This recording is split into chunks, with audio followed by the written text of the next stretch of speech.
안녕하세요, 승업입니다. 이번 영상은 레오보그에서 나온 풀 알루미늄 기계식 키보드 하이팔 SE 제품을 체크해보도록 하겠습니다. 지금까지 나왔던 역대 하이 시리즈들은 전부 다 키감이 정말 괜찮았죠. 이번 것도 기대가 됩니다. 구성품은 설명서 쪼가리, 포인트 키캡 뭉탱이, 이중사출 구조로 제작되었고요. 알파벳 E가 살짝 두꺼우면 좋겠는데 말이죠. 스페이스바 키캡은 요 모서리 부분이 이렇게 각져 있지 않고 라운드 져져 있어요. USB 케이블과 키캡 앤 스위치 풀러, 요 집게는 스위치 뽑는 거잖아요. 그래서 이렇게 스위치 아이콘 모양을 넣어뒀네요. 귀엽죠? 키보드 분해하라고 육각 렌치도 넣어줬고요. 여분 스위치 내 아래, 케이블에 무선 리시버 연결하라고 이런 부품도 주네요. 자, 그럼 키보드 살펴보도록 하겠습니다.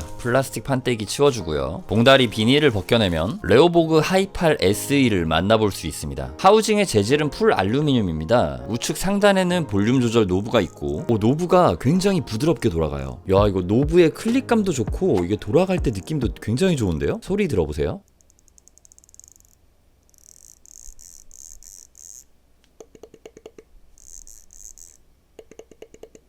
뭔가 굉장히 고급진 느낌이고요. 키보드의 배열은 75%. 그런데 여기 Alt키 바로 옆에는 펑션 키가 위치해 있네요. 우리 한국 사람들은 컨트롤 키가 있어야 되는데 말이죠. 이 부분 같은 경우는 키보드 키 매핑으로 해결 가능합니다. 이 제품 특이점이 하나 있는데 전용 소프트웨어 지원을 하거든요. 그리고 별도의 펌웨어 업데이트를 통해서 비아 키 매핑까지 지원을 합니다. 제품 상세 페이지에 소프트웨어랑 펌웨어 다운로드 바로가기가 있는데 이 링크 같은 경우는 제가 영상 설명란에도 넣어두도록 하겠습니다. 키캡의 높이는 체리 프로파일 높이를 가지고 있고요. 제품 디자인은 정말 군더더기 없이 깔끔한 느낌입니다. 하판 쪽을 살펴보면 제가 핸드크림을 발라서 지금 저의 손자국이 좀 남았는데 완전히 그냥 풀 알루미늄 아노다이징 된 상태고요. 이쪽에는 토글 스위치와 USB 리시버가 위치해 있습니다. 레오보그 하이팔 SE는 총 3가지 컬러로 나왔습니다. 왼쪽부터 카키 블랙, 스카이 실버, 그리고 올리비아 화이트 컬러고요. 이 두 개의 색상은 아노다이징으로 표면 처리가 되었습니다. 저는 개인적으로 이 중에서 올리비아 화이트랑 스카이 실버 컬러가 잘 나왔다고 생각되는데 특히 스카이 실버 이 색상이 가장 예쁜 것 같아요. 확실히 이 아노다이징 된 느낌이 금속다운 느낌이라고 할까요? 그 느낌이 참 매력적인 것 같습니다. 이 카키 블랙 컬러는 아노다이징이 아닌 것 같기도 하고요.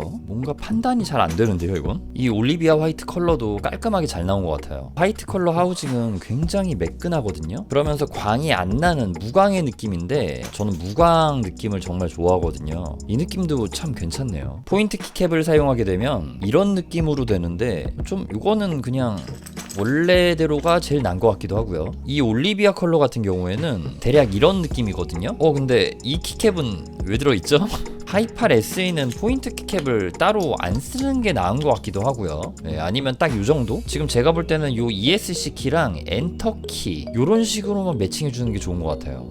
근데 이거 기본 키캡 엔터 왜 이러죠 이거? 불량 걸렸네. 요 스카이 실버 컬러 같은 경우도 마찬가지로 엔터와 ESC 정도만 이렇게 포인트를 바꿔주는 게 나은 것 같기도 하다는 생각이 듭니다. 근데 기본이 가장 제일 나은 것 같기도 해요. 요 모디얼과 스페이스바 컬러가 전부 다 같아지는 거는 저는 좀 별로라는 생각이 들긴 해요. 이 제품 스위치는 총 2종류 출시되었습니다. 공장 윤활 처리가 되어 있는 레오보그 세이아 축과 KTT 저소음 바다축 이렇게 2종류로 출시되었고 타건할 때 느낌이 어떤지 이제 바로 알아보도록 하겠습니다.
처음에 이 노브를 돌리면은 LED 백라이트 밝기 조절이 됩니다. 그리고 이거를 이렇게 한번 클릭하게 되면은 다른 모드로 지금 전환이 되고요. 다시 클릭하면 또 다른 모드가 나오죠. 근데 이 상태에서 이 노브를 3초간 누르고 있으면은 자, 이런 식으로 볼륨 조절 모드로 전환이 됩니다. 이 노브가 진짜 되게 부드러워가지고 기분이 되게 좋아요. 저는 이렇게 만족스러운 노브는 처음 만져보는 것 같아요. 그리고 클릭을 하면은 뮤트 온 오프가 되고요. 자, 그럼 이제 키감에 대해서 좀 얘기해 보도록 하겠습니다. 지금 요 올리비아 화이트 컬러에는 저소음 바다축 스위치가 박혀 있는데 이 스위치는 저소음 스위치 중에서도 정말 잘 나온 스위치라는 생각이 듭니다. 저소음축 같은 경우는 타건감이 좀 답답해지기가 쉬운데 그러면은 타건할 때 또 재미가 없거든요. 근데 이 저소음 바다축은 뭔가 부드러운 실리콘 돔을 누르는 느낌이 들고 저소음축인데 적당히 시원한 키감이 나와줘서 많은 분들에게 사랑받을 스위치라는 생각이 듭니다. 포근하고 부드러운데 이게 딥하지 않고 답답하지 않으면서 적당히 탄성 있으면서 가벼운 키압이고 기분 좋은 속삭임 같은 타건 느낌이 납니다. 지금 이 하이팔 SE 제품과도 궁합이 정말 좋은 것 같다는 생각이 들어요. 가격은 저소음 바다축 옵션으로 했을 때는 10만원이 좀 넘어버리네요. 조금 아쉬운 부분이긴 하고요. 자, 이제는 세이아 축입니다. 세이아 축도 정말 잘 나온 스위치죠. 이번에 펑키스에서 선택과 집중을 한 것 같아요. 가장 많은 분들에게 사랑받을 만한 일반 스위치와 저소음 스위치, 이렇게 두 가지 스위치로 출시를 해서 집중을 한 것 같고요. 이 세이아 축 같은 경우는 적당하고 부담감 없는 키압에 타건음은 알루와 정말 잘 어울리는 시원하면서도 경쾌한, 그러면서 날리지 않고 적당히 고급진 느낌을 내어주는 스위치라는 생각이 듭니다. 도톰한 촉감이 느껴지기도 하고 하우징과 잘 어울리는 누구나 좋아할 만한 스위치라는 생각이 듭니다. 이 제품의 키캡 같은 경우는 조금 매끄러운, 어떻게 보면 좀 약간 미끄러운 재질이라고도 할 수 있는 것 같아요. 이 부분에서는 호불호가 있을 수 있는데 이 키보드에 끼워져 있는 세이아 축이랑 저소음 바다 축이랑은 정말 잘 어울린다는 생각이 듭니다. 그러니까 스위치들과 궁합이 좋은 편이라고 볼 수 있겠네요. 폴리카보네이트 재질인 PC 보강판이 채용되었는데 이런 식으로 보강판이 잘라져 있어요. 플렉스 컷이라고 하거든요. 그래서 굉장히 유연한 타건감이 나오고요. 스위치를 이렇게 뽑아가지고 다른 스위치로 변경도 가능합니다. 지금 보시면은 LED가 아래로 빠진 정방향 하수압기판이라는 걸 볼 수 있습니다. 그럼 여기서 레오보그 하이팔 SE 풀 알루미늄 기계식 키보드의 리뷰를 마치도록 하겠습니다. 좋은 키보드는 단순히 도구를 넘어 매일의 순간을 조금 더 특별하고 행복하게 만들어줍니다.